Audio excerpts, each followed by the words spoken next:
एक सुंदर गांव था जो नदी किनारे बसा हुआ था। उसमें एक गरीब किसान रमन रहता था। वह बहुत मेहनती था। उसका एक छोटा सा परिवार था जिसमें उसका बेटा और उसकी पत्नी रहते थे। रमन दिन रात खेती करके परिवार का भरण पोषण करता था, लेकिन कभी कभी वह बहुत निराश हो जाता था। ऐसे मुश्किल समय में लीला उसे हिम्मत देती। रमन बस अपने खेतों पर काम करता रहता था। गर्मी का समय था और जब वह खेत में काम कर रहा था, तभी जुताई करते हुए उसका हल जमीन में अटक जाता है। जैसे ही वह थोड़ा हटकर खुदाई करना शुरू करता है, तो अचानक से एक आवाज आती है, मुझे बाहर निकालो।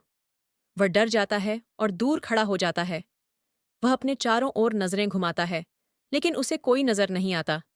फिर हल शुरू करता है और दोबारा से आवाज आती है, मुझे बाहर निकालो। अब वह पूछता है, कौन है? जमीन से आवाज आती है, मैं जादुई घड़ा। मैं कितने सालों से यहां दबा हुआ हूं, लेकिन अब तुम मुझे बाहर निकाल लो। मैं तुम्हारी सारी परेशानी खत्म कर दूंगा। इतना सुनकर रमन खुदाई शुरू करता है और घड़े को बाहर निकाल लेता है। रमन उस जादुई घड़े को घर ले आता है और छुपा देता है। लीला रमन के लिए खाना परोसती हुई कहती है, आज आप बहुत देर से घर आए हो। वह हड़बड़ाते हुए कहता है, हाँ, आज काम ज्यादा था तो समय का पता ही नहीं चला। फिर वह सबके सोने की प्रतीक्षा करने लगता है। जब सब सो जाते हैं, तो वह उस घड़े को निकालता है और उससे बातें करता है। जादुई घड़ा कहता है, बताओ तुम्हें क्या चाहिए? वह खाने पीने की बहुत सारी चीजें मांगता है और उसके सामने अलग अलग तरह के स्वादिष्ट आहार आ जाते हैं।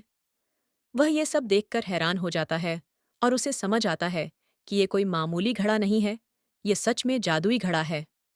रमन घड़े से कहता है कि वह इस बारे में किसी को नहीं बताएंगे। इस तरह वह जादुई घड़े से अपनी सारी इच्छाएं पूरी करने लगा। ऐसे ही महीने बीत गए। गांव के लोग रमन के बारे में विभिन्न बातें करने लगे और उसके जादुई घड़े की अफवाह फैलने लगी।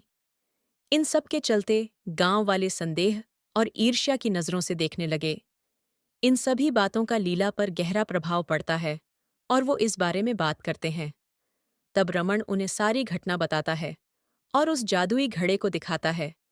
उसे देखकर लीला को अपनी आंखों पर विश्वास नहीं होता। फिर वह घड़े से कहती है, हम सब गांव वालों की मदद करेंगे। इसे सुनकर जादुई घड़ा खुश हो जाता है और इस तरह वो रोज लोगों की मदद करने लगे।